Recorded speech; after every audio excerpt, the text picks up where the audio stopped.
ناظرین یہ قرآن کے اوپر گفتگو میں کر رہا تھا تو اللہ رب العزت نے حضرت موسیٰ علیہ السلام کو جادو یعنی جادو سے ملتا جلتا ایسے معجزات عطا فرمائے کہ جو وہ اس طرح کی کام کرتے تھے کہ جادوگر حیران ہو جاتے تھے۔ حضرت عیسیٰ علیہ السلام کے زمانے کے اندر جو تھا وہ طب کا یعنی میڈیکل سائنس طب کا جو ہے بڑا زور تھا، بڑے بڑے اطباء ہوا کرتے تھے۔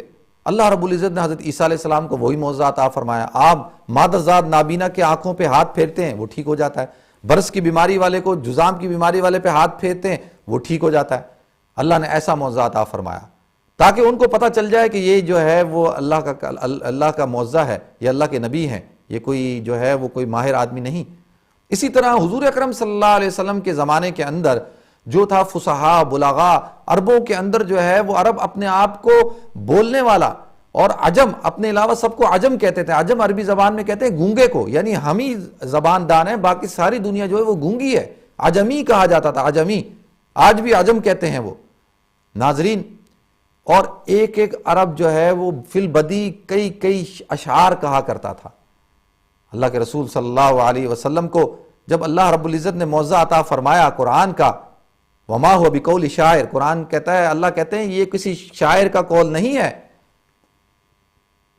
وَإِن كُنتُمْ فِي رَيْبٍ مِّمَّا نَزَّلْنَا عَلَىٰ عَبْدِنَا فَأْتُوا بِسُورَةٍ مِّن مِّثْلِهِ، اگر تم اس بات پر شک کرتے ہو کہ یہ بندے جو ہم نے اپنے بندے پر اس کو اتارا تو اس جیسی مثال بنا کر لے آؤ۔ آپ نے دیکھا ہوگا کہ شعراء کی ایک عادت ہوتی ہے، ایک شاعر جب ایک شعر پڑھتا ہے ایک وزن کے اندر تو دوسرا شاعر اسی وزن کے اندر اس کے مقابلے کے اندر جو ہے وہ شعر پیش کر دیتا ہے۔ یہ شعراء کی ایک ان کے اندر اللہ نے ایک طبیعت رکھی ہوتی ہے۔ تو اللہ کہتے ہیں کہ اگر تم یہ سمجھتے ہو کہ یہ کسی شاعر کا قول ہے تو پھر تم جو ہے اس جیسا کوئی کلام بنا کے دکھا دو۔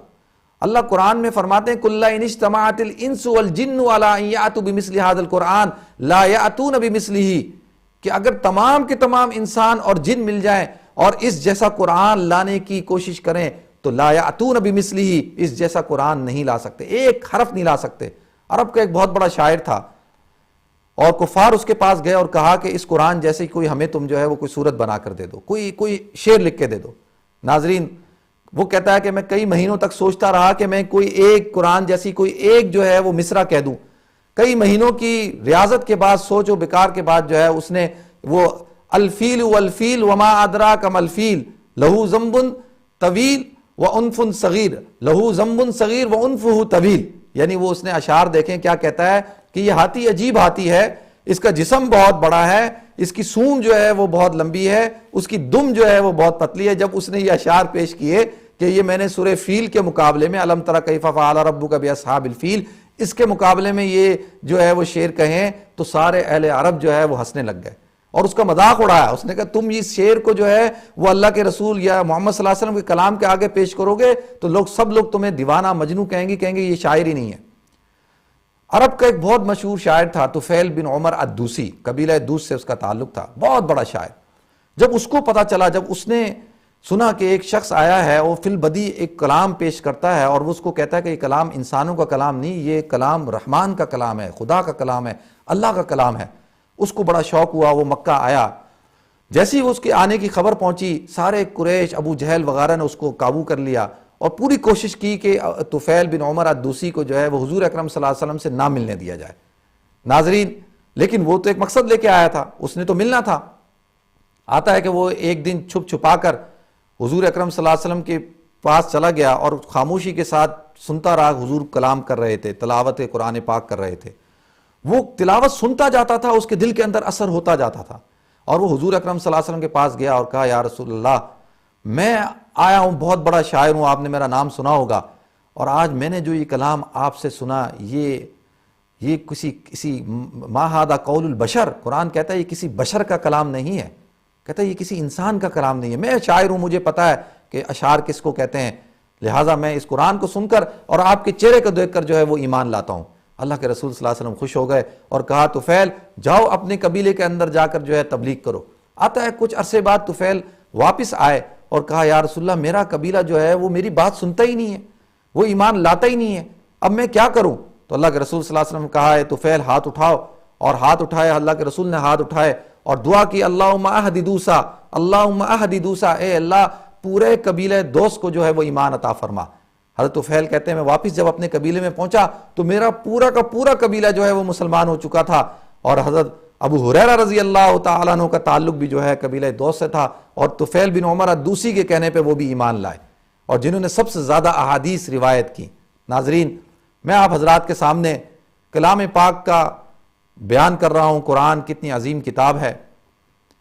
اب ہم بحیثیت مسلمان ہونے کے ہمارے اوپر قرآن کے کیا حقوق ہیں، قرآن ہم سے کیا تقاضا کرتا ہے؟ سب سے پہلا حق یہ ہے کہ ہم قرآن کو پڑھنا سیکھیں، قرآن کے الفاظ صحیح طور پر ہمیں پڑھنا آنا چاہیے۔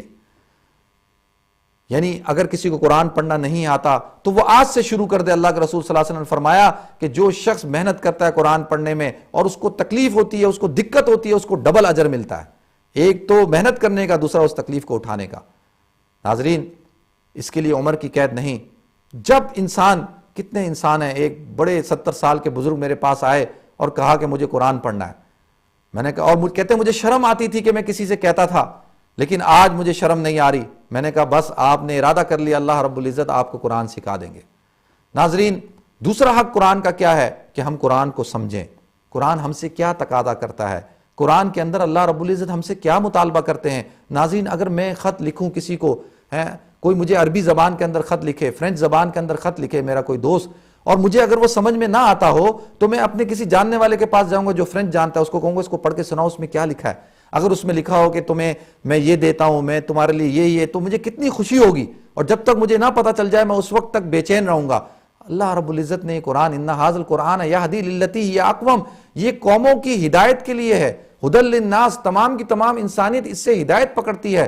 تو کیا وجہ ہے کہ آج ہم قرآن کو سمجھ کے نہیں پڑھتے؟ کہتے ہیں وہ زمانے میں معزز تھے حامل قرآن ہو کے، ہم ذلیل خوار ہوئے تاریک و قرآن ہو کے۔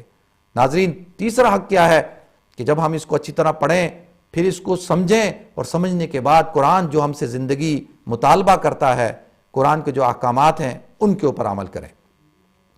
ناظرین، یہ الحمدللہ آج ہم گفتگو کو جو ہے فوکس کریں گے قرآن کے اوپر، اور قرآن کے مقاصد، قرآن کے فضائل، اور اللہ رب العزت نے اس قرآن کو کیوں اتارا۔ اسی طرح سے ہمارا یہ سلسلہ انشاءاللہ پروگرام کا جاری رہے گا، اور جو ہے وہ اس کے ساتھ ساتھ جو ہے وہ میں آپ کی جو ہے وہ ٹیلی فون کال بھی لوں گا، اور آپ مجھے کال بھی کر سکتے ہیں۔ آپ کے جو شرعی مسائل ہیں ان کا حل انشاءاللہ قرآن اور حدیث کی روشنی میں جو ہے وہ پیش بھی کیا جائے گا۔ اب ہم جو ہے وہ مختصر سے بریک کی طرف جاتے ہیں، انشاءاللہ بریک کے بعد حاضر ہوں گے۔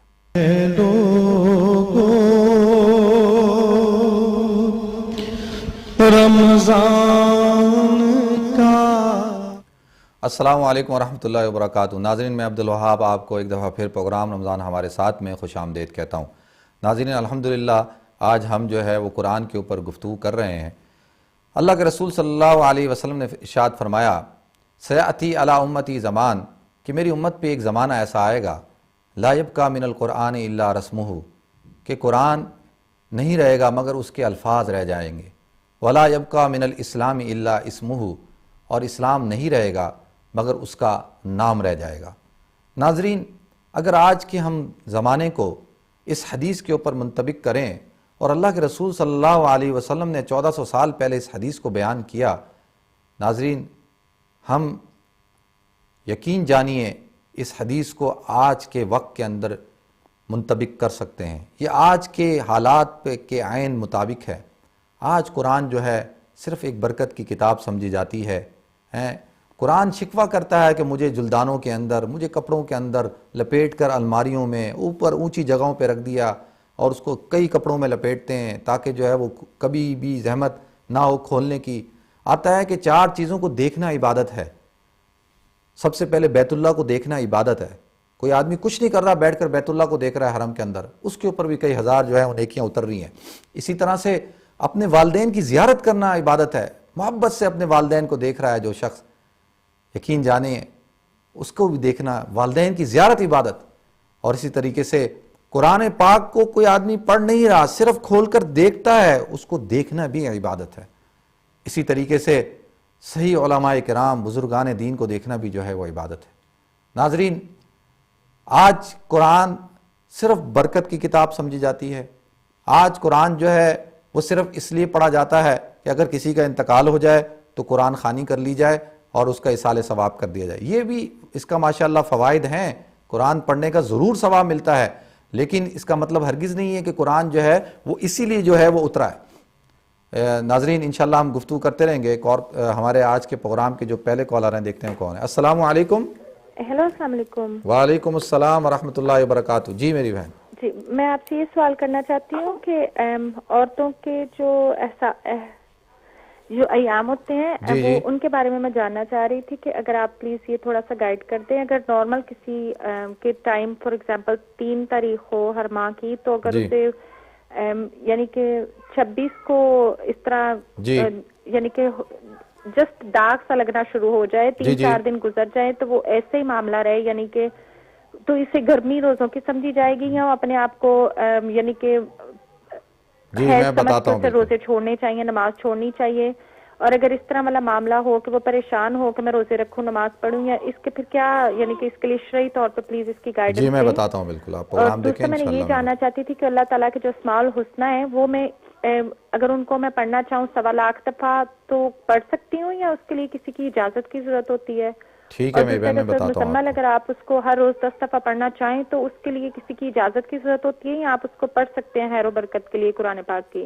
ٹھیک ہے میری بہن بتاتا ہوں. جزاک اللہ خیر. بہت شکریہ جی آپ کی کال کرنے کا. جزاکم اللہ احسن الجزا. اچھا میری بہن نے سوال پوچھا ہے.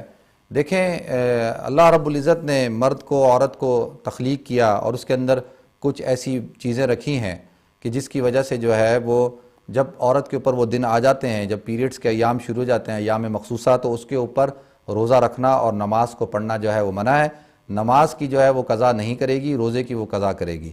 اب جیسے دیکھیں کسی عورت ہے، اس کی اگر وہ تاریخ ہے ہر مہینے کی 3 تاریخ یا 4 تاریخ، تو جیسی 4 تاریخ اس کی شروع ہوتی ہے اور اس میں اس کو ذرا سا بھی کوئی تھوڑا سا بھی دھبا نظر آ جاتا ہے تو اس کے ایام شروع ہو گئے، اگرچہ وہ پورا دن نظر نہ آئے، بس جیسی نظر آیا دن شروع ہو گیا. اگر اس کی عادت ہے 5 دن کی، 7 دن کی، 8 دن کی، زیادہ سے زیادہ 10 دن اور کم سے کم 3 دن، 3 دن سے کم جو ہے وہ استحاضہ ہوتا ہے، اور 10 دن سے زیادہ بھی جو ہے وہ بیماری کا خون ہوتا ہے، استحاضہ ہوتا ہے. تو لہذا جتنی عادت ہے اتنی دن تک جو ہے وہ ناپاک تصور ہوگی، اگرچہ وہ جو ہے ان دنوں کے اندر وہ خون کو نہیں دیکھتی. یعنی ہاں سم ٹائم ایسا ہوتا ہے کہ 3 تاریخ کو اب خون نظر نہیں آیا یا کوئی دھبا نظر نہیں آیا، پورا 3 تاریخ گزر گئی، 4 تاریخ گزر گئی، 5 تاریخ کو نظر آیا، تو اب ہم یہ شمار کریں گے کہ اس کی عادت بدل گئی ہے، اب دن جو ہے وہ 5 سے شروع ہوں گے، اور اب دیکھا نہ ہوگا کہ وہ کتنے دن تک، اب اس کو مانیٹر کرنا ہوگا.